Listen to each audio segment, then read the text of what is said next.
Rasakan itu. Aku blokir kartu ATM suamiku yang diam-diam sedang bukber dengan keluarga pelakor, supaya dia malu dan mati kutu saat membayar. Aku curiga suamiku diam-diam buka bersama dengan keluarga selingkuhannya. Tanpa pikir panjang, aku langsung blokir kartu ATM-nya sebelum mereka selesai makan. Saat tagihan datang, suamiku panik, terdiam, dan tak tahu harus berbuat apa. Wajahnya pucat, ditonton oleh semua orang di meja yang menunggu dia membayar. Keluarga selingkuhannya pun mulai saling melirik, kebingungan. Malam itu, dia dipermalukan di depan semua orang, mati kutu dan tak bisa berkata apa-apa. Rasakan akibatnya selingkuh di belakangku. Like kalau kamu pernah ngerjain seseorang dengan cara paling elegan. Komen di bawah kalau kamu setuju. Siapa yang selingkuh harus merasakan akibatnya. Subscribe buat lebih banyak cerita menarik dari aku. Amarakira, si Queen of Karma. Namaku Amarakira, perempuan berusia awal 30-an yang selalu percaya bahwa pernikahan adalah tentang saling melengkapi, saling menjaga, dan selalu setia dalam setiap keadaan. Aku dibesarkan dalam keluarga sederhana yang menanamkan nilai-nilai kesetiaan dan komitmen dalam hidup. Itulah sebabnya aku selalu berusaha menjadi istri yang sempurna untuk suamiku, Ares. Dia adalah pria yang dulu aku pikir akan menjadi pendamping hidupku selamanya. Tegas, penuh ambisi, dan perhatian. Kami menikah 5 tahun yang lalu dalam pesta yang tidak terlalu mewah, tetapi penuh kehangatan. Saat itu, aku yakin sekali bahwa kami akan menjalani hidup yang penuh kebahagiaan. Awalnya, segalanya tampak sempurna. Ares adalah sosok yang penuh cinta dan pengertian. Setidaknya itulah yang dia tunjukkan di awal pernikahan kami. Kami berbagi mimpi bersama, bercanda di malam hari sebelum tidur, dan berbagi cerita tentang masa depan. Semua terasa indah. Namun, seiring waktu, hal-hal mulai berubah. Entah sejak kapan Ares mulai terlihat jauh, sering pulang larut, dan sibuk dengan ponselnya. Aku selalu menepis perasaan aneh yang menghantui pikiranku, berusaha percaya bahwa ini hanya fase dalam pernikahan kami. Tetapi naluriku sebagai seorang perempuan mulai berkata lain. Ada sesuatu yang dia sembunyikan, dan aku tahu itu. Tokoh aku, Amarakira, adalah sosok perempuan yang tegar dan percaya pada nilai-nilai pernikahan yang sakral. Meski dia selalu berusaha menjadi istri yang baik, kecurigaannya terhadap perubahan sikap suaminya mulai menggerogoti keyakinannya. Dia bukan perempuan yang mudah menyerah, tetapi dia juga bukan seseorang yang akan tinggal diam ketika dikhianati.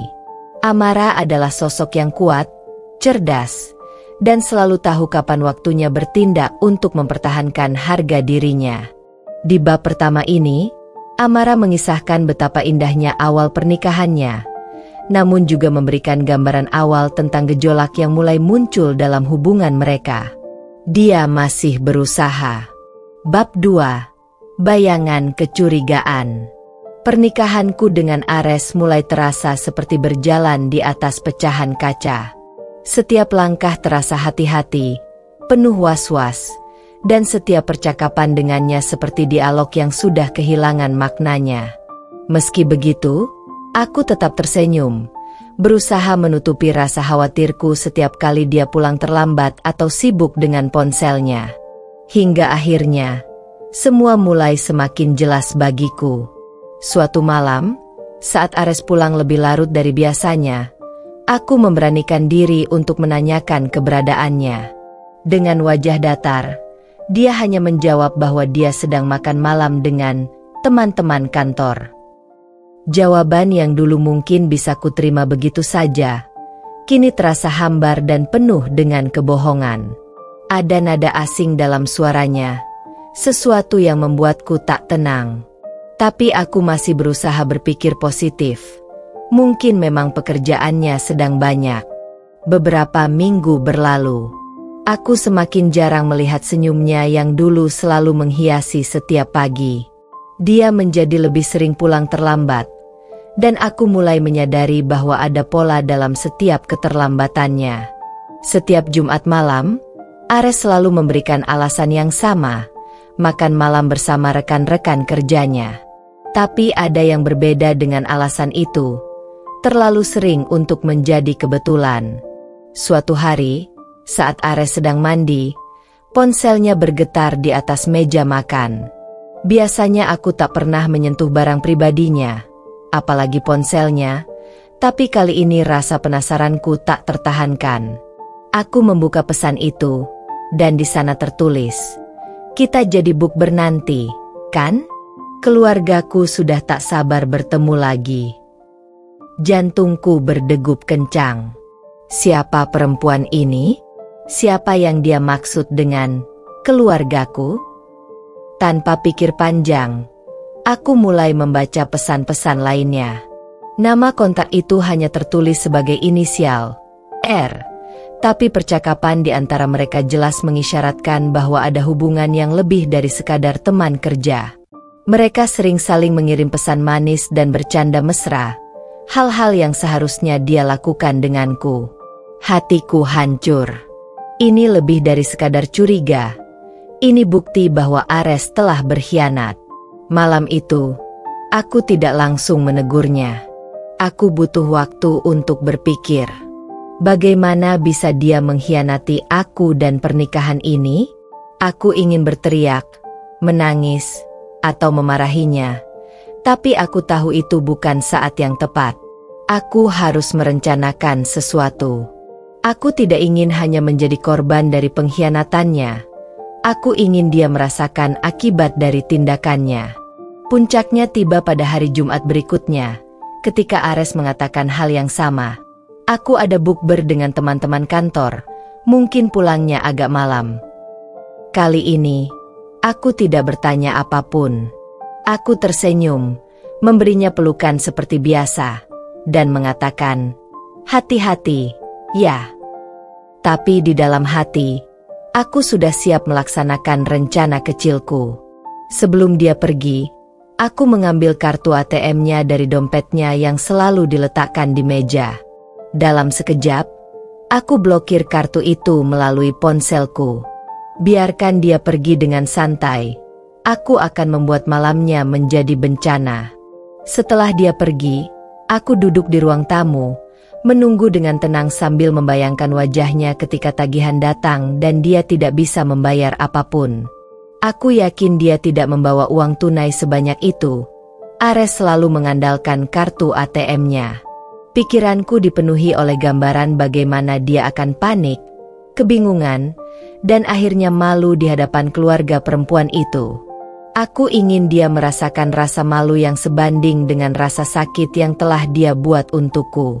Beberapa jam kemudian, ponselku bergetar. Itu pesan dari Ares. "Sayang, ada masalah dengan kartuku. Apa kamu tahu kenapa ini diblokir?" Aku tersenyum kecil sebelum mengetik balasan. "Oh, mungkin karena aku tahu siapa R itu." Butuh beberapa detik hingga ponselku kembali bergetar. Tapi kali ini aku tidak membalas. Biarkan dia bingung. Aku sudah cukup bersabar selama ini, dan sekarang saatnya dia yang merasakan kekacauan yang dia buat sendiri. Aku tahu ini baru permulaan. Pertarungan ini masih panjang. Tapi aku tidak akan kalah. Aku, Amarakira, bukan perempuan yang bisa dipermainkan begitu saja. Pada bab ini, Amarakira, sang protagonis, mulai menemukan bukti nyata perselingkuhan suaminya. Dengan kecerdasan dan kekuatannya, Amara tidak hanya diam meratapi nasib. Dia dengan tenang mempersiapkan balas dendam kecil yang elegan, tanpa harus terlibat konfrontasi langsung. Ini menandakan bahwa Amara bukan hanya perempuan yang terluka, tapi juga perempuan yang berani bertindak untuk mempertahankan martabatnya. Setelah pesan terakhir dari Ares malam itu, aku duduk di ruang tamu sambil menyesap teh. Rasanya tenang, Meski ada sedikit ketegangan yang masih menggantung di udara. Aku tahu Ares pasti sedang mati-matian mencari cara untuk membayar makan malam itu. Di benakku, aku bisa membayangkan wajahnya yang terkejut dan panik ketika mengetahui kartu ATM-nya tidak berfungsi. Sementara di sekelilingnya keluarga R, perempuan yang sudah berani merusak pernikahanku, pasti sedang menunggu dengan canggung. Tak lama kemudian, ponselku bergetar lagi. Panggilan dari Ares. Aku biarkan saja. Biarkan dia berpikir sejenak. Aku ingin dia merasakan perasaan terjebak yang sering kurasakan akhir-akhir ini. Perasaan saat dunia seolah memaksamu dalam situasi yang tak bisa kau kendalikan. Namun, setelah beberapa saat, rasa ingin tahuku mulai menguasai. Aku pun akhirnya membuka ponselku dan memutuskan untuk melihat pesan yang ditinggalkan oleh Ares. Ada banyak pesan darinya, dimulai dari nada meminta hingga sedikit memohon. Sayang, kartuku kenapa diblokir? Ini penting, tolong balas. Amara, aku dalam masalah. Tolong aktifkan kartuku. Aku tidak bisa bayar makan malam ini. Apa kamu marah? Tolong jangan begini. Aku bisa jelaskan semuanya. Aku hanya tersenyum tipis. Jelaskan? Pikirku. Sudah terlalu banyak kebohongan yang dia katakan padaku. Dan sekarang dia berpikir hanya dengan penjelasan dia bisa memperbaiki segalanya? Malam ini bukan tentang memberi Ares kesempatan lagi. Ini tentang dia menghadapi konsekuensi dari apa yang telah dia perbuat. Lalu, pesan berikutnya masuk. Amara, ini darurat. Aku di sini dengan keluarga teman. Mereka menunggu aku bayar. Dan kartuku tidak bisa digunakan. Apa kamu yang blokir? Tolong jangan bikin aku malu. Akhirnya kata itu muncul. Malu. Aku bisa membayangkan betapa terjepitnya dia sekarang. Mungkin mereka semua duduk dalam keheningan. Tatapan mereka tertuju pada Ares yang sibuk dengan ponselnya. Mungkin mulai menyadari bahwa dia dalam masalah besar. Aku ingin membalas sesuatu yang sinis. Tapi aku menahan diri. Biarkan dia terjebak lebih lama dalam kebingungannya.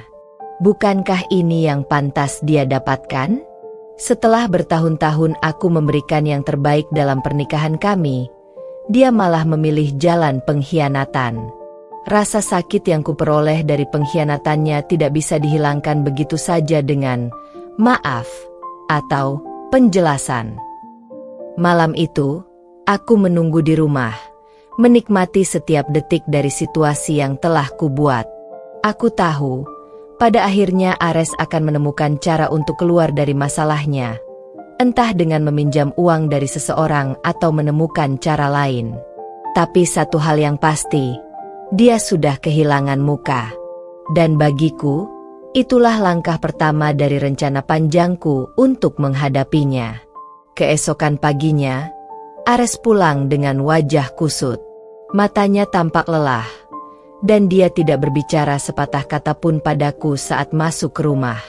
Aku hanya berdiri di ambang pintu dapur, menatapnya dari kejauhan sambil menyilangkan tangan di dada.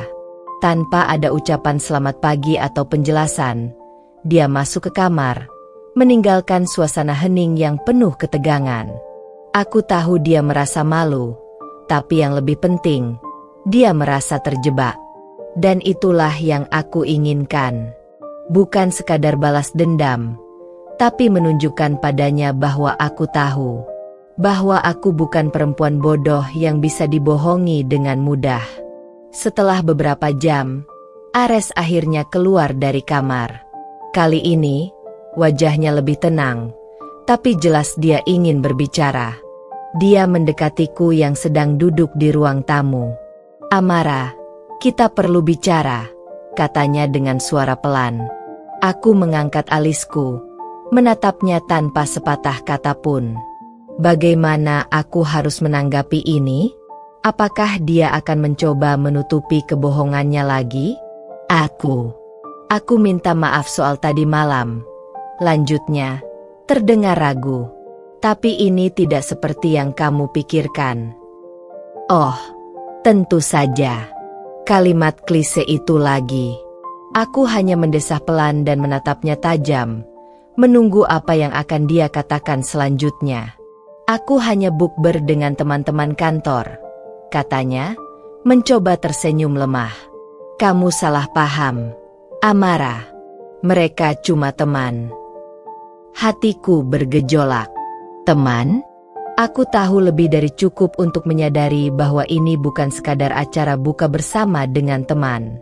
Aku sudah membaca pesannya. Aku sudah melihat bukti pengkhianatannya. Dan sekarang dia masih mencoba berbohong di hadapanku? Aku menatapnya tajam. Kali ini tanpa menahan diri. Teman? Ares, kamu pikir aku tidak tahu siapa R itu? Kamu pikir aku bodoh? Wajah Ares berubah pucat. Dia tidak menduga aku tahu lebih dari yang dia kira. Amara, dengar aku dulu. Tidak, Ares, potongku. Aku sudah cukup mendengar kebohonganmu selama ini. Aku sudah melihat sendiri. Kamu buka bersama dengan keluarga perempuan itu. Dan kamu berani bilang ini hanya teman? Aku sudah muak. Ares terdiam. Dia tahu tidak ada lagi yang bisa dia katakan untuk membela dirinya. Aku menatapnya dingin, dan untuk pertama kalinya dalam waktu yang lama, aku merasa kendali sepenuhnya ada di tanganku. Aku bukan lagi istri yang pasrah, bukan lagi perempuan yang akan menerima kebohongan. Kamu ingin bicara? Tanyaku tajam. Sekarang aku yang bicara. Ini belum selesai. Ares, aku akan pastikan kamu merasakan apa yang aku rasakan. Malam itu, tanpa kata lagi, Ares pergi meninggalkanku di ruang tamu. Aku tahu bahwa pertempuran ini baru saja dimulai. Dan aku, Amara Kira, siap untuk menghadapi setiap langkahnya. Di bab ini, Amara semakin memperlihatkan keteguhan dan kecerdasannya dalam menghadapi situasi. Ares mulai terpojok, tetapi upaya untuk menutupi kesalahannya justru memperburuk keadaan. Pembaca mulai melihat bagaimana Amara mengambil kendali atas situasi, bukan hanya sebagai korban pengkhianatan, tapi sebagai sosok yang tegas dan berani menghadapi realitas yang ada. Hari-hari setelah kejadian itu terasa sunyi di rumah kami. Ares mulai jarang di rumah, entah karena malu atau karena dia masih mencari-cari alasan untuk membenarkan perbuatannya. Tapi, aku tidak terlalu peduli. Bagiku, ini adalah waktu untuk menenangkan diri dan menyusun strategi. Tidak akan mudah, tetapi aku tahu aku harus mengambil langkah besar untuk menyelamatkan diriku, bukan untuk menyelamatkan pernikahan ini. Suatu pagi, ketika aku sedang duduk di meja dapur sambil menyeruput kopi, ponselku berdering. Sebuah pesan masuk dari Ares. Ini pertama kalinya dia menghubungiku sejak kejadian buka bersama itu. Kita perlu bicara. Aku ingin pulang sore ini. Aku hanya menatap layar ponselku tanpa emosi. Setelah semuanya, dia masih berani mengajak bicara seolah semuanya bisa diperbaiki dengan mudah. Namun, aku tahu bahwa pertemuan ini akan menjadi momen penting. Ini adalah kesempatan untuk mendengar apa yang sebenarnya ada di benaknya. Atau mungkin, kesempatan terakhir bagi dia untuk menunjukkan apakah masih ada sesuatu yang layak diperjuangkan dalam pernikahan ini. Sore itu, aku menunggu Ares di ruang tamu. Jantungku berdetak sedikit lebih cepat saat aku mendengar suara mobilnya berhenti di depan rumah. Ares masuk dengan langkah pelan, seolah dia tahu bahwa apa yang akan dia katakan tidak akan mengubah apa-apa. Aku hanya menatapnya dari tempatku duduk, tanpa mengatakan sepatah kata pun. Aku tahu kamu marah, katanya akhirnya, duduk di sofa di hadapanku. Dan aku mengerti kenapa. Aku mendesah. Mengerti? Ares, kamu sama sekali tidak mengerti. Amara, Aku minta maaf soal malam itu. Aku seharusnya lebih jujur sejak awal. Tapi kamu salah paham tentang R. Aku tidak ada hubungan apa-apa dengannya. Kata-katanya membuatku marah. Tapi kali ini, aku mencoba untuk tetap tenang. Aku sudah dengar semua alasan itu. Ares. Aku melihat pesannya. Aku melihat bukti-bukti lain. Kamu benar-benar pikir aku akan percaya lagi setelah semua yang kamu lakukan? Wajah Ares terlihat tegang. Amara, aku tahu aku salah. Aku tahu aku telah menghancurkan kepercayaanmu. Tapi tolong beri aku kesempatan untuk memperbaiki semuanya. Memperbaiki. Aku mendengus. Bagaimana caramu memperbaiki sesuatu yang sudah kamu hancurkan berulang kali? Kamu selingkuh. Ares. Bukan sekali, tapi berulang kali. Dia terdiam, tidak bisa membantah kata-kataku. Untuk pertama kalinya dalam percakapan ini, aku melihat Ares terpojok, tidak tahu harus berkata apa. Aku bisa merasakan bahwa dia mulai memahami betapa seriusnya situasi ini. Tidak ada lagi alasan, tidak ada lagi kebohongan yang bisa menyelamatkannya. Aku sudah cukup lelah, Ares, kataku akhirnya. Suaraku bergetar sedikit. Aku sudah cukup muak dengan kebohongan dan pengkhianatan. Kamu berpikir semuanya bisa diselesaikan dengan kata maaf? Tidak. Tidak semudah itu.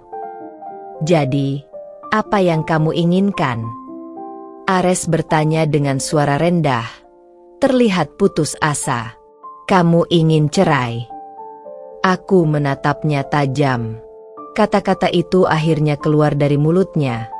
Tapi tidak ada sedikit pun keraguan dalam hatiku. Mungkin itu jalan yang terbaik, jawabku tegas. Karena aku tidak bisa hidup dengan seseorang yang terus-menerus mengkhianatiku. Ares tampak terkejut mendengar jawabanku. Mungkin dia berpikir aku akan tetap mempertahankan hubungan ini demi masa lalu kami. Tapi tidak lagi. Aku sudah berubah. Dan aku tidak akan membiarkan diriku terus-menerus terjebak dalam hubungan yang penuh kebohongan dan rasa sakit. Amara, tolong. Aku janji. Aku akan berubah, pintanya lagi, kali ini dengan nada yang lebih putus asa. Aku tidak ingin kehilanganmu. Aku tidak ingin kehilangan keluarga kita. Kata-katanya menyentuhku sedikit, tapi aku tahu lebih baik daripada membiarkan diriku terbuai lagi. Kamu sudah kehilangan itu sejak pertama kali kamu memutuskan untuk berselingkuh. Ares, jawabku dingin. Aku mencintaimu, tapi aku juga mencintai diriku sendiri. Dan aku tidak bisa terus hidup dalam kebohongan. Ares tampak kalah. Dia menunduk, tidak berani menatapku lagi. Aku tahu ini sulit baginya, tapi lebih sulit lagi bagiku yang harus melalui semua ini sendirian. Keputusan ini bukan tentang menghancurkan pernikahan, tetapi tentang membebaskan diriku dari penderitaan yang tak kunjung henti. Jadi ini akhirnya? Tanyanya. Suaranya hampir berbisik. Aku menatapnya. Mata kami bertemu untuk terakhir kalinya. Ya, Ares. Ini akhirnya. Sebuah keheningan panjang menyelimuti kami. Aku tahu ini bukan hal yang mudah untuk diterima oleh Ares. Tapi aku juga tahu bahwa ini adalah keputusan yang benar. Pernikahan kami mungkin sudah berakhir, tapi aku merasa ada harapan baru di masa depan. Bukan hanya untukku, tapi juga untuk hidup yang lebih baik tanpa kebohongan. Saat Ares pergi meninggalkan rumah, aku merasa lega. Tidak ada lagi perasaan terjebak atau bingung. Aku telah mengambil kendali atas hidupku sendiri.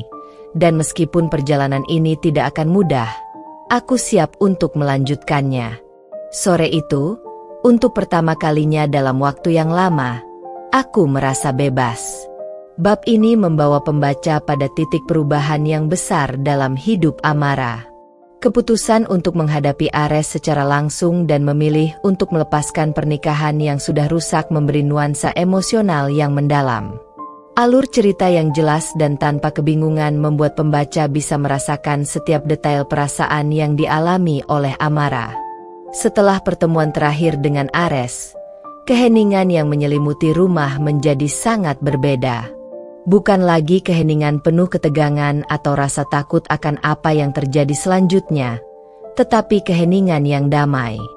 Aku telah membuat keputusan besar, dan entah bagaimana, itu membawa ketenangan ke dalam hidupku. Aku menyadari bahwa selama ini aku telah terlalu banyak mengorbankan diri sendiri demi mempertahankan sesuatu yang telah retak sejak lama. Pagi hari setelah Ares pergi, aku bangun dengan perasaan aneh, seperti ada beban berat yang telah terangkat dari pundakku. Aku berdiri di depan cermin, menatap bayangan diriku sendiri. Amara yang baru, aku pikir dalam hati. Ini adalah kesempatan untuk memulai hidup baru, kehidupan yang tidak lagi dibayangi oleh rasa sakit, kebohongan, dan pengkhianatan. Hari itu, aku memutuskan untuk keluar dari rumah. Ini adalah pertama kalinya dalam beberapa minggu aku merasa siap untuk menghadapi dunia luar. Aku mengenakan pakaian terbaikku, berdandan dengan rapi, dan tersenyum pada diriku sendiri di cermin.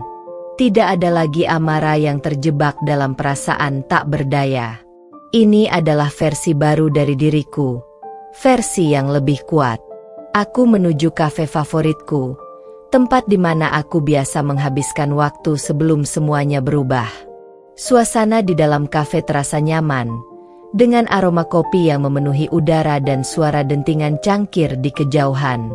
Aku memilih meja di dekat jendela, memesan secangkir cappuccino, dan menatap keluar, menikmati pemandangan orang-orang berlalu lalang.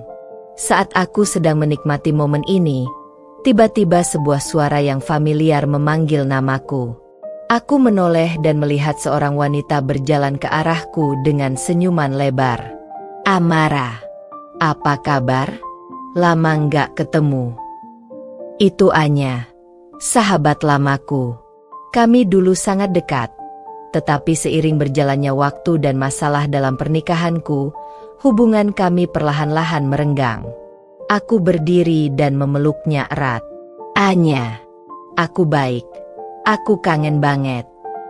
Kamu terlihat berbeda, kata Anya, memandangku dari atas ke bawah. Lebih segar, lebih berenergi. Apa yang terjadi? Aku tersenyum kecil. Banyak hal yang terjadi, Anya. Aku akhirnya memutuskan untuk berpisah dengan Ares. Mata Anya melebar. Oh Tuhan, Amara. Maaf mendengar itu, tapi di sisi lain, aku juga lega kamu akhirnya mengambil keputusan itu. Kamu pantas mendapatkan yang lebih baik. Kami duduk bersama, dan aku menceritakan semuanya kepada Anya, tentang perselingkuhan Ares, kebohongannya, dan keputusanku untuk melepaskannya. Anya mendengarkan dengan penuh perhatian, memberikan kata-kata dukungan yang membuatku merasa semakin kuat. Jadi, apa rencanamu sekarang? Tanya Anya setelah aku selesai bercerita. Aku terdiam sejenak, memikirkan pertanyaannya. Sebenarnya, aku belum terlalu memikirkan rencana jangka panjang. Bagiku, yang terpenting saat ini adalah memulihkan diri dan memulai kembali. Aku belum punya rencana pasti, jawabku jujur. Tapi aku tahu satu hal, aku ingin menjalani hidupku dengan lebih baik. Aku ingin fokus pada diriku sendiri. Anya mengangguk, tersenyum. Itu keputusan yang tepat.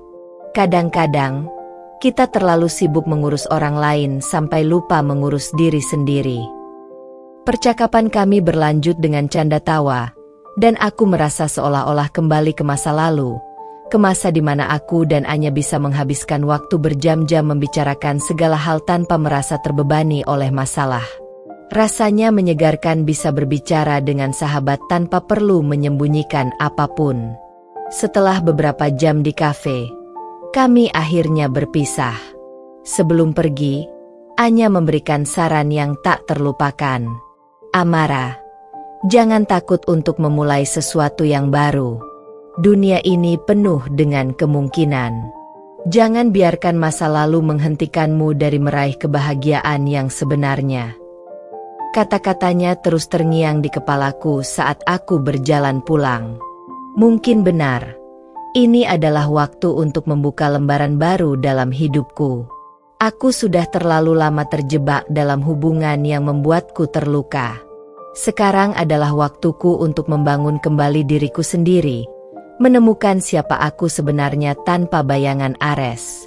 Setibanya di rumah, aku duduk di meja kerja dan mulai menulis.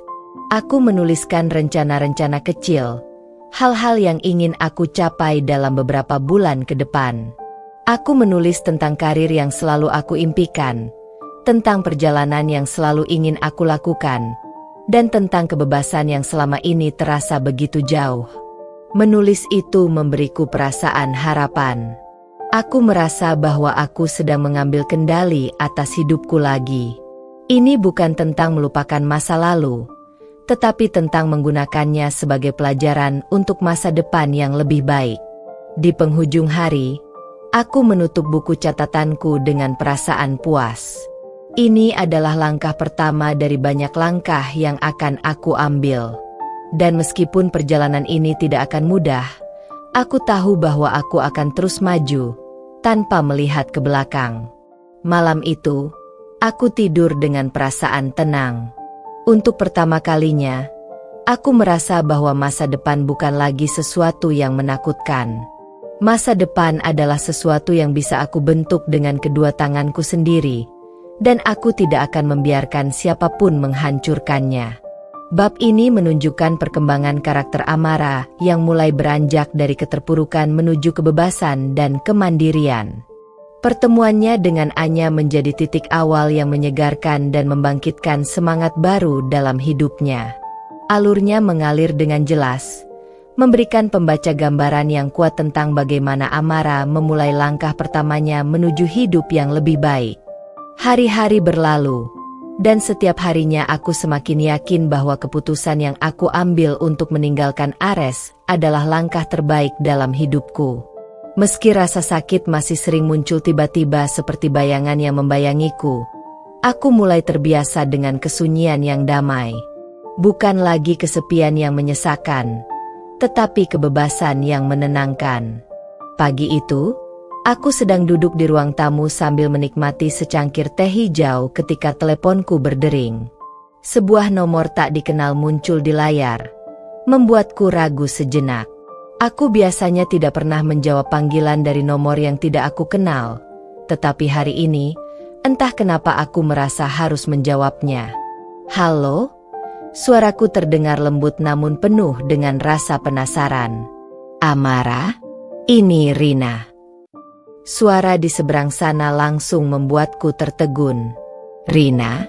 Sudah lama aku tak mendengar kabar dari sahabat lama yang pernah dekat denganku dan Ares. Ada apa dia tiba-tiba menghubungiku? Oh, Rina.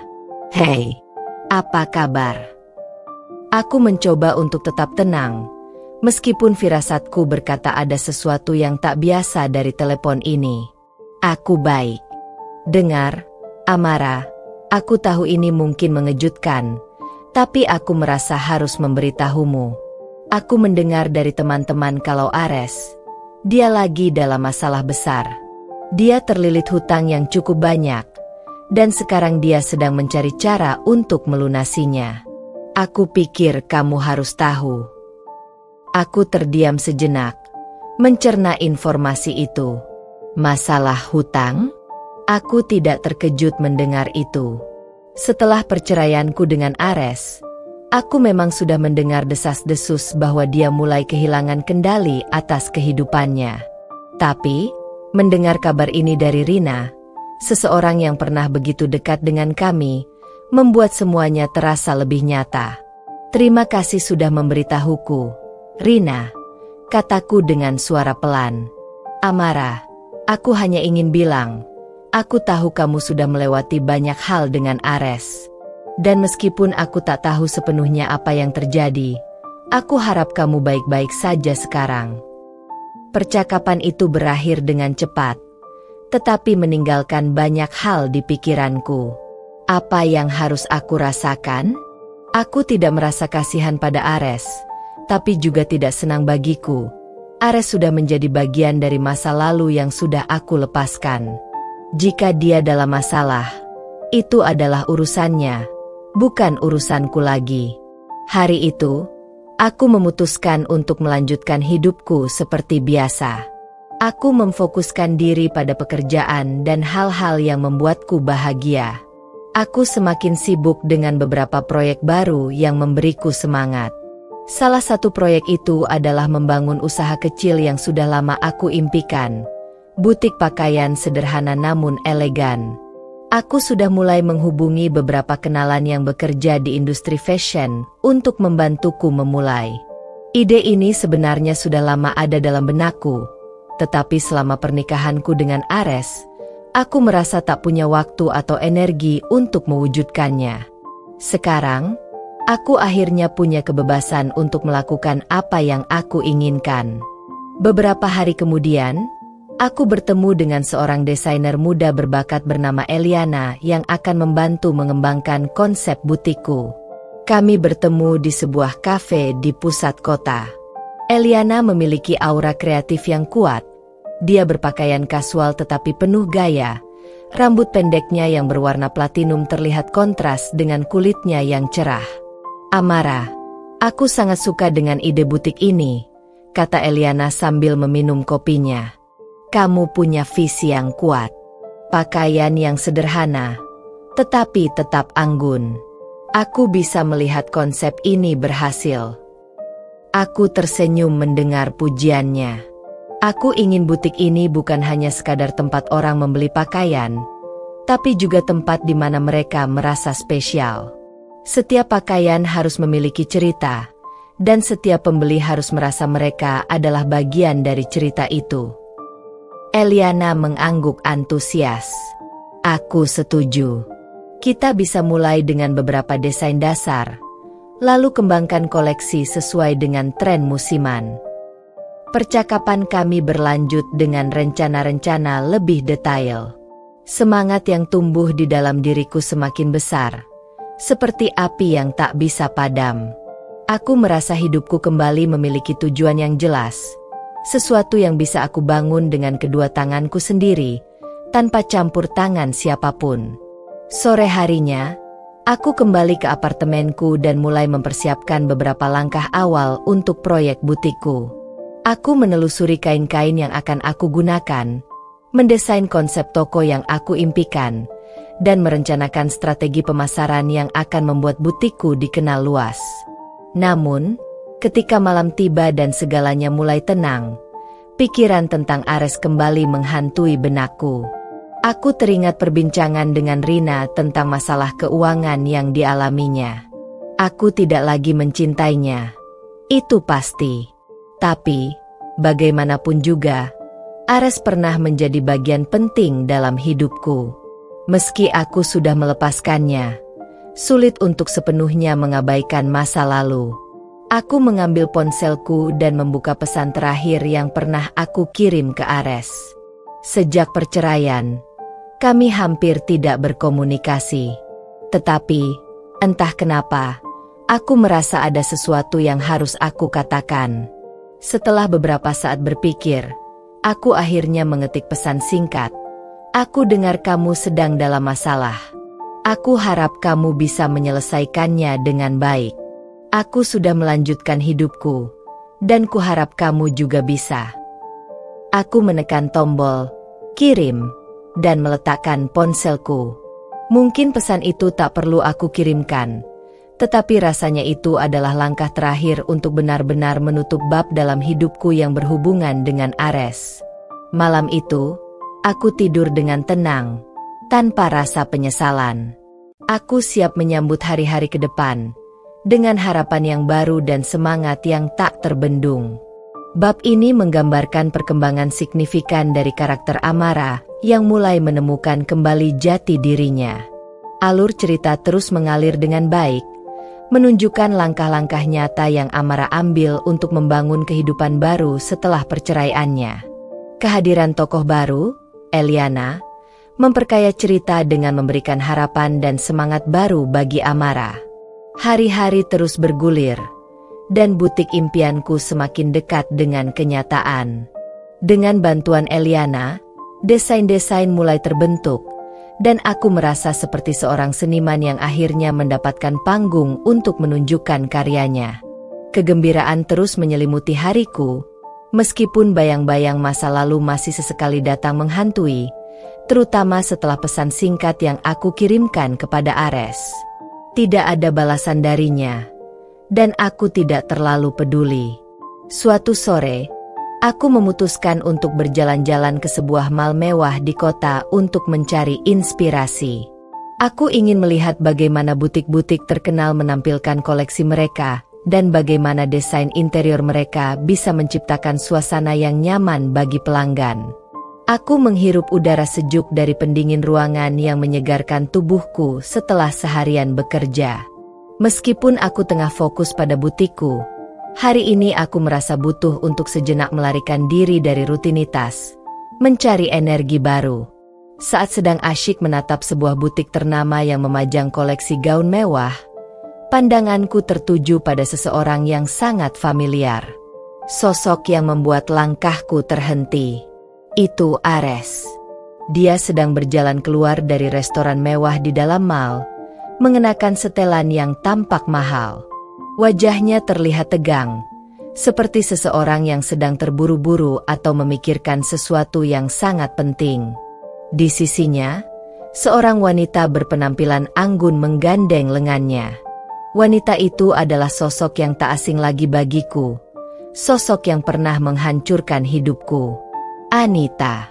Mereka berjalan bersama, tampak mesra, dan meskipun aku merasa hatiku sudah sembuh dari luka yang mereka sebabkan, pemandangan itu tetap mengguncangku. Dadaku berdegup kencang, dan aku berusaha menarik napas panjang agar bisa tetap tenang. Ini pertama kalinya aku melihat mereka bersama sejak perceraianku dengan Ares. Entah kenapa, meskipun aku sudah melanjutkan hidupku, melihat mereka berdua kembali mengingatkanku pada semua rasa sakit yang pernah aku rasakan. Aku hampir saja berbalik dan pergi ketika tiba-tiba Ares melihatku. Matanya langsung tertuju padaku, dan aku bisa melihat keterkejutan di wajahnya. Dia menghentikan langkahnya, dan dalam sekejap, Anita juga menyadari kehadiranku. Sejenak, suasana di antara kami bertiga terasa tegang, seperti ada listrik yang menyambar di udara. Ares melangkah maju, meninggalkan Anita yang tampak bingung, dan mendekatiku. Wajahnya tampak serius, dan aku bisa merasakan ketegangan di setiap gerakannya. Amara. Suaranya terdengar berat. Apa kabar? Aku menatapnya dengan tatapan tenang, berusaha menunjukkan bahwa aku sudah tidak lagi terpengaruh oleh kehadirannya. Aku baik. Ares. Sangat baik. Jawabku singkat. Ada jeda canggung di antara kami. Aku bisa merasakan Anita berdiri agak jauh, memperhatikan dengan ekspresi yang sulit ditebak. Mungkin dia tidak menyangka akan bertemu denganku di sini. Amara. Ares mengulang namaku lagi, seolah mencoba mencari kata-kata yang tepat. Aku dengar kamu membuka bisnis baru. Butik. Ya. Aku mengangguk tanpa banyak berkata-kata. Ya. Butik pakaian. Ini sudah lama menjadi impianku. Ares menghela napas panjang. Itu bagus. Aku senang kamu bisa melanjutkan hidupmu. Aku tersenyum tipis, lebih untuk diriku sendiri daripada untuknya. Ya, aku melanjutkan hidup. Seharusnya kamu juga melakukannya, bukan? Tatapanku tertuju padanya, penuh keyakinan, sementara Ares tampak tidak nyaman. Dia menoleh sebentar ke arah Anita yang masih berdiri di belakangnya, seperti mencari dukungan, tetapi tidak mendapatkannya. Seolah-olah hubungan mereka tidak sekuat yang mereka tunjukkan. Amara, aku? Ares mencoba berkata sesuatu lagi, tetapi aku menghentikannya. Sudahlah, Ares, kataku dengan suara lembut namun tegas. Tidak ada yang perlu dijelaskan lagi. Kita sudah membuat pilihan masing-masing, dan aku tidak menyesal dengan keputusanku. Ares terdiam, tampak kebingungan dan mungkin sedikit menyesal. Ada sesuatu di matanya yang memberitahuku bahwa hidupnya tidak berjalan seindah yang dia bayangkan setelah meninggalkanku. Namun, aku tidak ingin terjebak lagi dalam perasaan itu. Aku sudah keluar dari lingkaran penderitaan ini, dan aku tidak akan kembali. Aku harap kamu bahagia dengan pilihanmu. Lanjutku. Aku sudah bahagia dengan hidupku sekarang. Ares membuka mulutnya seolah ingin membantah, tetapi akhirnya dia hanya mengangguk pelan. Aku harap kamu selalu sukses, Amara, katanya lirih sebelum berbalik dan kembali ke arah Anita. Aku mengamati mereka berdua pergi, lalu melanjutkan langkahku tanpa beban. Pertemuan ini, meskipun tidak aku duga, justru memberiku kepastian bahwa aku telah mengambil jalan yang benar. Aku tidak lagi terikat dengan masa lalu yang menyakitkan. Hidupku adalah milikku, dan aku berhak untuk bahagia tanpa ada bayangan siapapun yang menghantui. Malam itu, aku pulang ke apartemen dengan hati yang penuh dengan rasa percaya diri. Aku menatap desain-desain butikku yang mulai memenuhi meja kerjaku dan merasakan kebahagiaan yang tulus. Tidak ada lagi keraguan di benakku bahwa aku telah menemukan jalan hidupku yang sebenarnya. Bab ini membawa Amara menghadapi masa lalunya secara langsung, dengan pertemuan tak terduga dengan Ares dan Anita. Meskipun momen tersebut sempat menegangkan, Amara berhasil menunjukkan bahwa dia telah berubah menjadi seseorang yang lebih kuat dan mandiri. Bab ini menggarisbawahi perkembangan karakter Amara yang kini lebih fokus pada masa depannya, serta memperkuat narasi tentang kebangkitannya dari keterpurukan. Keesokan harinya, hidupku kembali ke rutinitas yang sibuk. Persiapan butik semakin padat, dan kami telah mendekati hari pembukaan. Eliana sibuk dengan pengaturan manekin, sementara aku tengah berfokus pada rincian desain terakhir dan pembagian tugas untuk tim. Tak ada lagi pikiran tentang pertemuanku dengan Ares dan Anita kemarin. Itu hanya episode singkat dari masa lalu yang tidak lagi relevan. Namun, hidup selalu punya cara untuk menyisipkan kejutan di saat-saat yang paling tidak terduga. Sore itu, saat aku sedang duduk di kantor kecil butikku, ponselku berdering. Sebuah nomor asing muncul di layar. Awalnya aku ragu untuk mengangkatnya, tapi entah kenapa aku merasa perlu. Ketika aku menjawab panggilan itu, suara seorang pria terdengar dari seberang. Amara. Suara itu terdengar dalam dan tenang. Suara yang tidak bisa kulupakan. Ini Rangga. Dunia terasa berhenti sejenak. Rangga. Bagaimana mungkin dia bisa meneleponku setelah bertahun-tahun tanpa kabar? Dia adalah seseorang dari masa laluku yang jauh sebelum Ares. Seseorang yang pernah menjadi bagian besar dari hidupku sebelum semuanya berubah dan kami kehilangan kontak. Rangga. Aku terdengar terkejut. Hampir tidak percaya. Kok bisa? Kamu meneleponku? Ada jeda sesaat sebelum dia berbicara lagi. Aku, kebetulan sedang di kota. Aku dengar kamu membuka butik baru, jadi aku ingin tahu kabarmu. Hatiku berdebar. Bagaimana bisa Rangga, mantan kekasihku yang dulu hilang begitu saja tanpa jejak, tiba-tiba muncul kembali? Apa yang dia inginkan? Perasaanku bercampur aduk antara penasaran dan sedikit gugup. Bagaimana kamu tahu tentang butikku? Tanyaku, berusaha untuk tetap tenang. Aku punya cara, jawabnya singkat, sedikit misterius. Aku ingin bertemu denganmu. Ada banyak hal yang ingin aku bicarakan. Aku terdiam, mencoba memikirkan apa yang mungkin dia inginkan setelah sekian lama. Namun, bagian diriku yang penasaran lebih kuat. Rangga adalah cinta pertamaku, seseorang yang pernah kuanggap sebagai masa depanku sebelum hidup kami berbelok ke arah yang berbeda. Baiklah, aku menghela napas pelan. Kita bisa bertemu. Di mana? Rangga memberitahukan sebuah kafe kecil di pusat kota, tempat yang cukup tenang dan nyaman. Setelah memastikan jadwalku, aku setuju untuk bertemu dengannya malam itu. Saat malam tiba, aku mengenakan pakaian sederhana namun elegan. Entah kenapa, aku merasa gugup seperti dulu saat aku pertama kali berkencan dengan Rangga. Apakah dia berubah? Apakah tujuannya bertemu hanya sekadar untuk nostalgia? Atau ada hal lain yang tersembunyi? Aku tiba di kafe dan melihat Rangga duduk di sudut ruangan, mengenakan setelan kasual namun rapi.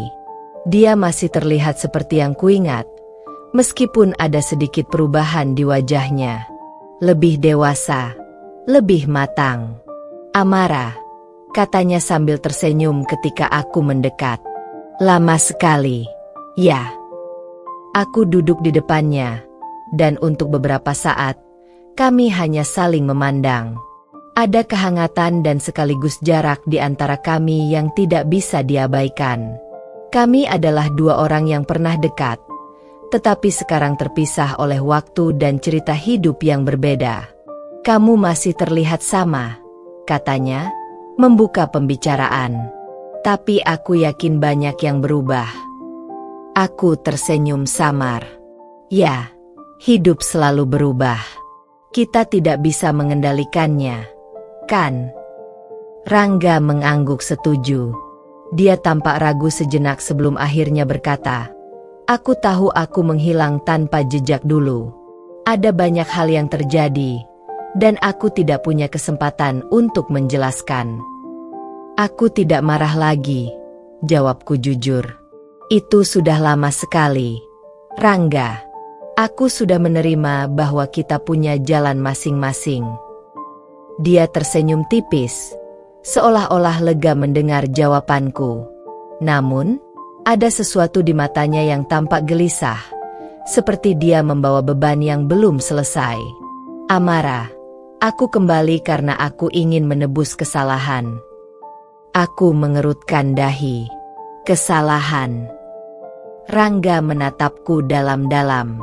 Aku tidak pernah bisa melupakanmu. Setelah aku pergi, aku menyadari betapa berharganya kamu bagi hidupku, dan aku menyesal tidak pernah kembali lebih cepat. Aku ingin tahu, apakah masih ada kesempatan untuk kita?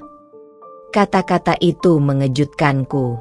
Aku tidak pernah membayangkan Rangga akan kembali dengan pernyataan seperti ini. Selama ini, aku telah move on, bahkan melewati badai dengan Ares. Dan sekarang, apakah aku siap untuk membuka lembaran baru dengan seseorang dari masa laluku? Aku tidak tahu, Rangga, kataku pelan. Jujur, banyak hal yang telah terjadi dalam hidupku. Aku sudah berubah. Kamu juga pasti sudah berubah. Rangga mengangguk, meskipun wajahnya tampak sedikit kecewa. Aku mengerti. Aku tidak ingin memaksa apapun. Aku hanya ingin kamu tahu bahwa aku di sini, dan aku siap jika kamu memberi kesempatan itu. Malam itu, pembicaraan kami berakhir dengan perasaan yang campur aduk. Rangga adalah sosok yang aku kenal baik, tapi aku juga menyadari bahwa aku sudah bukan lagi Amara yang dulu. Aku telah menemukan kekuatanku sendiri, membangun hidupku kembali, dan aku tidak yakin apakah aku ingin membuka pintu untuk seseorang dari masa lalu.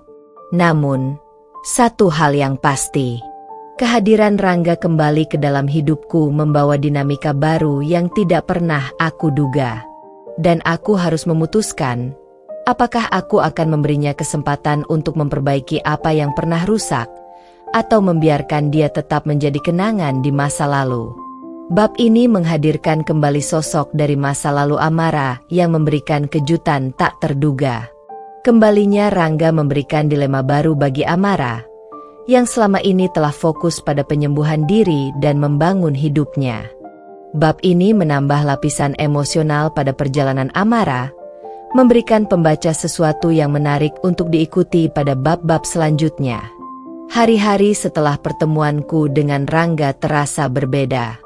Meski aku berusaha melanjutkan hidup seperti biasa, pikiranku selalu kembali pada percakapan di kafe malam itu. Bagaimana mungkin seseorang dari masa laluku, yang sudah lama hilang tanpa kabar, kini kembali dan mengusik kedamaian yang baru saja kutemukan? Sementara itu, Ares semakin intens dalam usahanya untuk memperbaiki hubungan kami. Dia semakin sering menelepon dan mengajakku bertemu. Tidak jarang dia datang ke butik, membawa bunga, atau sekadar mampir untuk melihat-lihat. Sekilas, Ares terlihat tulus, tetapi di dalam hatiku masih ada rasa kecewa yang belum sepenuhnya hilang. Suatu sore, saat aku sedang menata koleksi pakaian terbaru di butik, ponselku bergetar. Pesan dari Rangga. Amara, aku berharap kita bisa berbicara lagi. Aku tidak ingin mendesak, tapi aku merasa masih ada banyak hal yang belum selesai di antara kita. Maukah kamu memberiku sedikit waktu untuk menjelaskan lebih lanjut?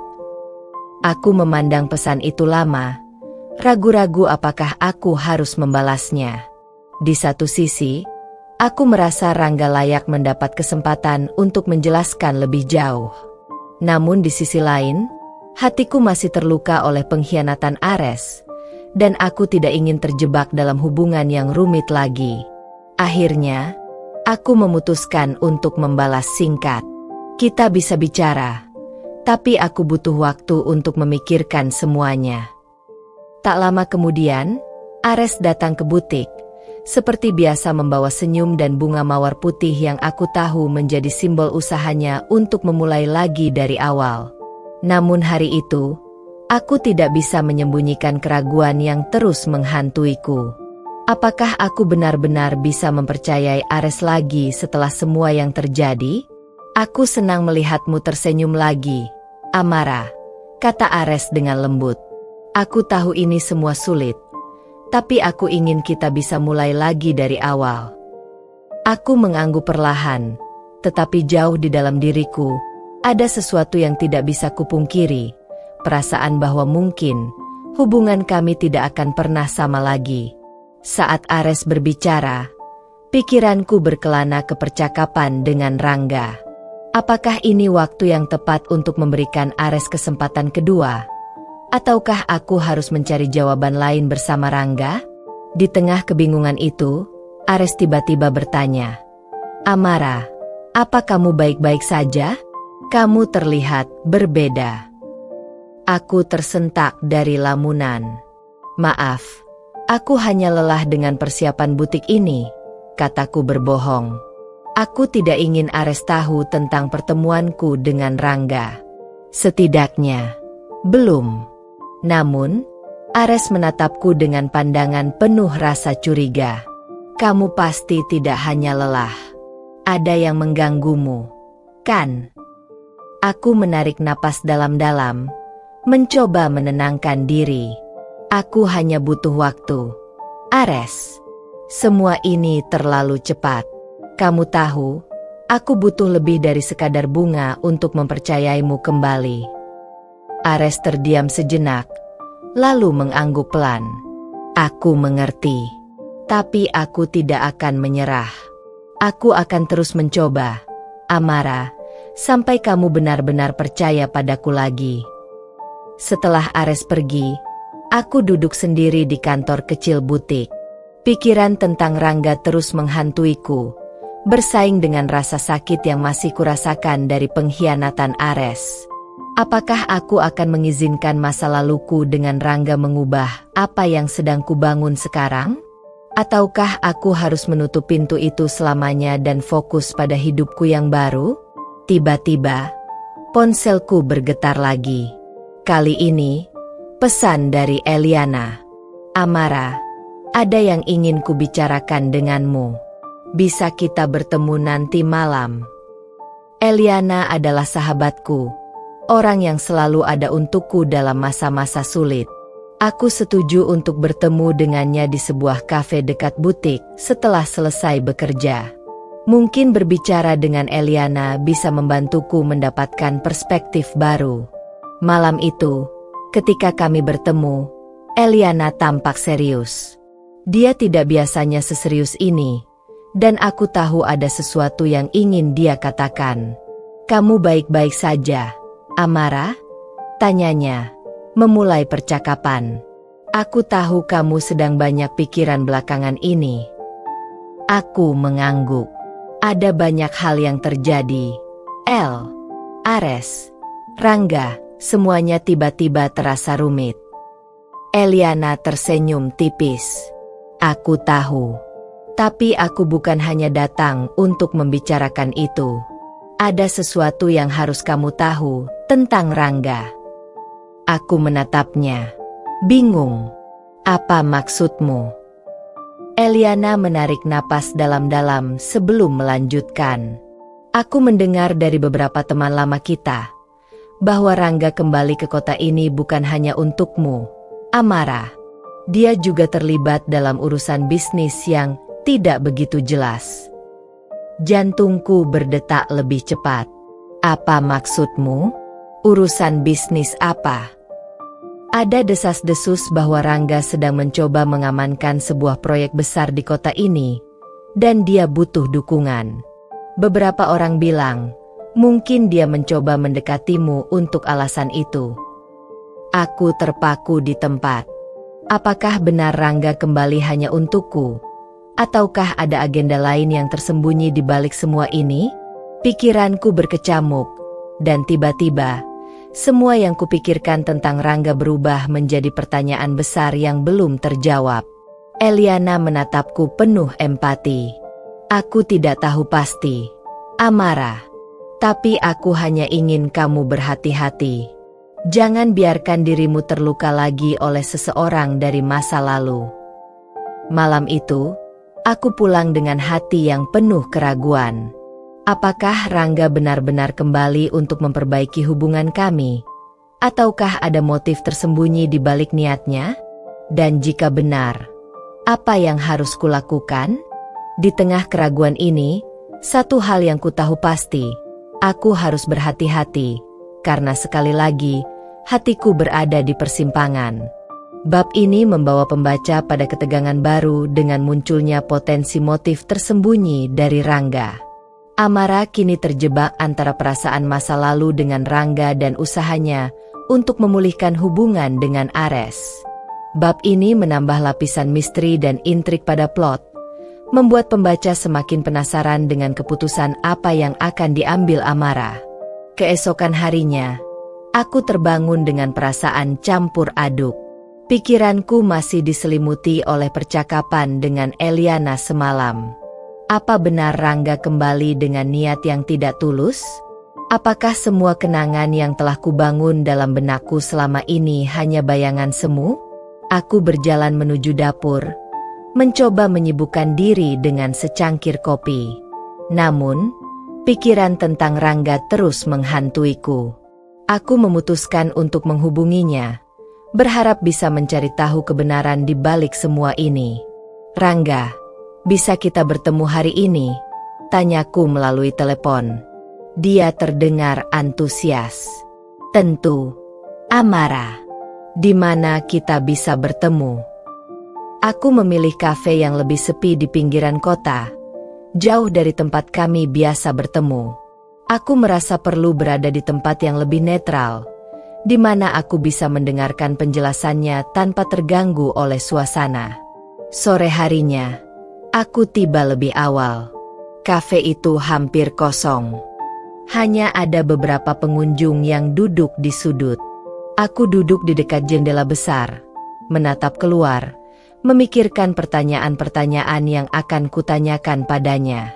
Apakah benar dia kembali karena alasan bisnis? Apakah dia benar-benar memanfaatkanku?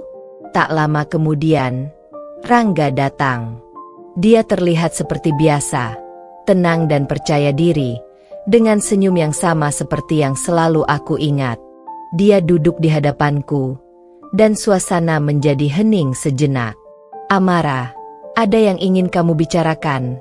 tanyanya lembut, tapi aku bisa merasakan sedikit ketegangan di antara kami. Aku menghela napas, memutuskan untuk langsung pada intinya. "Rangga, aku butuh tahu, kenapa kamu benar-benar kembali? Apakah semua ini hanya tentang aku, atau ada sesuatu yang lain?" Rangga terdiam sejenak. Dia menatapku dalam-dalam, seolah-olah mencari kata-kata yang tepat untuk diucapkan. "Amara, aku kembali karena aku merindukanmu. Itu benar. Tapi, aku tidak akan berbohong. Ada hal lain yang juga menjadi alasanku." Jantungku berdetak lebih cepat.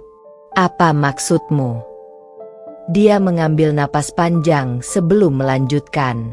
"Aku sedang terlibat dalam proyek besar di kota ini.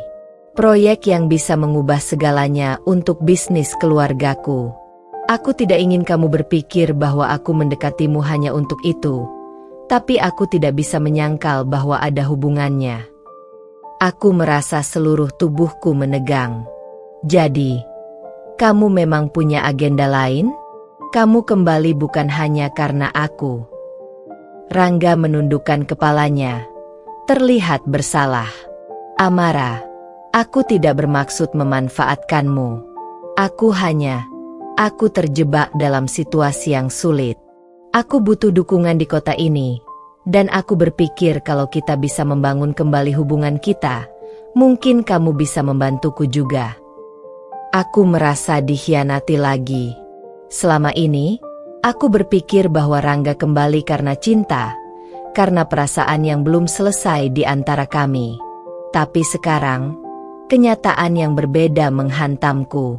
"Aku bukan alat untuk bisnismu, Rangga," kataku tajam. "Aku pikir kamu lebih dari sekadar ambisi ini." Dia menatapku dengan penuh penyesalan. "Amara, aku tidak pernah melihatmu seperti itu. Aku masih mencintaimu, dan aku ingin memperbaiki segalanya. Tapi aku juga tidak bisa mengabaikan kenyataan bahwa aku punya tanggung jawab besar di belakang ini." Aku berdiri, merasa perasaanku bercampur aduk antara marah, kecewa, dan sedih. "Kamu seharusnya jujur dari awal, Rangga. Aku tidak bisa berada di antara urusan bisnismu dan perasaanku." Tanpa menunggu jawabannya, aku mengambil tas dan pergi meninggalkannya di kafe itu. Perasaanku hancur lagi, kali ini bukan karena Ares, tapi karena seseorang dari masa laluku yang kupikir bisa memberi harapan baru. Saat aku pulang ke rumah, aku langsung disambut dengan panggilan dari Ares. Aku ragu untuk menjawabnya, tapi akhirnya aku angkat. "Amara, aku ingin kita bicara." Suaranya terdengar serius. Aku mendesah pelan. "Tentang apa lagi, Ares? Bukankah kita sudah cukup bicara?" "Aku tahu, tapi aku merasa ada yang salah. Aku ingin bertemu denganmu dan menjelaskan semuanya. Ada sesuatu yang harus kamu tahu." Aku terdiam sejenak. Bagian dari diriku ingin tahu apa yang Ares maksud, tapi di sisi lain, aku merasa lelah dengan semua drama ini. "Baiklah, kapan dan di mana?" tanyaku akhirnya. "Di rumahku, malam ini," jawab Ares singkat. Malam itu, aku memutuskan untuk pergi. Meski hatiku masih dipenuhi oleh perasaan terhadap Rangga, aku tahu bahwa masalahku dengan Ares juga belum selesai. Jika aku ingin melanjutkan hidupku, aku harus menghadapi semuanya, termasuk menghadapi Ares. Ketika aku sampai di rumah Ares, suasana terasa tegang. Dia menyambutku di depan pintu dengan tatapan yang sulit diartikan, antara rasa bersalah dan kesungguhan. "Amara, Terima kasih sudah datang, katanya sambil mempersilakanku masuk. Aku duduk di ruang tamu, menatapnya. Ares, apa yang ingin kamu katakan? Dia duduk di depanku, menggenggam tangannya sendiri seolah-olah sedang mencari keberanian. Amara, aku tahu aku telah banyak mengecewakanmu. Tapi ada sesuatu yang belum pernah kuceritakan kepadamu, dan aku merasa kamu perlu tahu. Aku menatapnya penuh tanda tanya. Apa maksudmu? Aku punya masalah besar dalam bisnisku. Sejak beberapa bulan terakhir, aku berusaha menutupinya darimu karena aku tidak ingin kamu khawatir. Tapi sekarang, situasinya semakin buruk. Aku terlilit utang besar, dan aku takut jika kamu tahu, kamu akan meninggalkanku. Perkataan Ares membuatku terdiam. Aku tidak pernah menyangka bahwa di balik sikapnya yang dingin dan acuh, ada beban berat yang dia pikul sendirian. Ares, kenapa kamu tidak pernah cerita padaku? Aku mungkin bisa membantumu, kataku dengan suara lembut. Ares menundukkan kepalanya. Aku tidak ingin kamu melihatku lemah. Aku takut kamu akan berpikir aku gagal sebagai suamimu. Aku menghela napas panjang, merasa simpati tapi juga bingung dengan apa yang harus kulakukan. Semua yang terjadi di antara kami terasa semakin rumit. Tapi satu hal yang kutahu, aku tidak bisa membuat keputusan dengan terburu-buru. Bab ini membawa pembaca lebih dalam ke dalam dilema Amara, di mana dia harus menghadapi kebenaran tentang Rangga dan Ares secara bersamaan. Alur cerita semakin kompleks dengan pengungkapan masalah bisnis yang dihadapi Ares, membuat Amara terjebak di antara dua pria yang memiliki rahasia besar. Malam itu, setelah mendengar pengakuan Ares, aku merasa seperti berada di tengah badai. Di satu sisi, Rangga, pria dari masa laluku yang kembali dengan harapan menghidupkan kembali perasaan yang pernah ada, meski sekarang aku tahu ada motif lain di balik kedatangannya. Di sisi lain, Ares, suamiku, yang selama ini aku anggap hanya cuek dan acuh, ternyata memendam masalah besar yang dia sembunyikan karena rasa malu dan ketakutannya terhadap kegagalan. Kenapa kamu tidak pernah cerita? Apakah kamu pikir aku tidak bisa menerimamu apa adanya? Tanyaku kepada Ares, mencoba menahan perasaan kecewa. Ares menundukkan kepala. Aku merasa gagal. Amara, aku takut kamu tidak akan mengerti. Aku takut kamu akan meninggalkanku. Perasaan simpati dan marah bercampur dalam diriku. Di satu sisi, aku merasa tersentuh karena dia akhirnya terbuka. Tapi di sisi lain, aku kecewa karena dia lebih memilih menutupiku dan membuatku merasa tidak dihargai. Kami saling diam sejenak, membiarkan suasana tegang itu mengambang di antara kami. Hari-hari setelah pertemuan dengan Ares terasa seperti mimpi buruk. Aku berusaha memikirkan semua hal yang telah terjadi, dan di mana posisiku sekarang. Rangga masih mencoba mendekatiku, meski aku telah memintanya memberi jarak. Ares, di sisi lain, berusaha memperbaiki hubungan kami, tapi aku masih merasakan luka dan keraguan. Suatu sore, aku memutuskan untuk menemui Eliana, sahabatku yang selalu menjadi tempatku bercerita. Aku menceritakan semuanya. Dari pengakuan Ares hingga perasaanku tentang Rangga. Eliana mendengarkan dengan seksama, memberi komentar bijak di sela-sela cerita. Amara, pada akhirnya, ini tentang bagaimana kamu merasa dihargai dan dicintai. Kamu tidak bisa terus berada di antara dua orang yang mempersulit hidupmu, katanya sambil menatapku tajam. Tapi aku masih bingung. Eli, Aku takut membuat keputusan yang salah. Eliana tersenyum kecil. Tidak ada yang tahu mana yang benar atau salah. Amara, kadang-kadang kita harus mengikuti hati kita dan belajar dari keputusan yang kita buat. Kata-kata Eliana menggema dalam pikiranku. Aku tahu bahwa aku harus mengambil keputusan, bukan hanya untuk diriku, tapi juga untuk masa depanku. Beberapa minggu kemudian, aku merasa sudah saatnya mengambil tindakan. Aku mengundang Rangga dan Ares bertemu di tempat yang sama, di sebuah kafe kecil yang sepi. Kali ini, aku ingin semuanya terbuka, tanpa ada rahasia atau kebohongan. Ketika mereka berdua tiba, suasana di antara kami terasa kaku. Aku menghela napas panjang sebelum memulai pembicaraan. Aku tidak bisa terus seperti ini, kataku tegas. Aku tidak bisa berada di antara dua pria yang masing-masing memiliki agenda dan rahasia. Ini bukan tentang kalian lagi, ini tentang aku. Rangga terlihat terkejut. Amara, aku datang kembali karena aku mencintaimu. Apa yang kita miliki dulu, itu masih nyata. Ares menatapku penuh harap. Amara, aku tahu aku membuat banyak kesalahan, tapi aku berusaha memperbaiki semuanya. Aku menatap mereka satu persatu. Kalian berdua pernah menjadi bagian penting dalam hidupku, tapi aku harus memilih jalan hidupku sendiri sekarang. Rangga, kamu kembali dengan membawa masa lalu, tapi aku tidak bisa terus hidup di sana. Dan Ares, aku menghargai usahamu untuk berubah, tapi rasa sakit yang kamu berikan masih membekas. Mereka terdiam.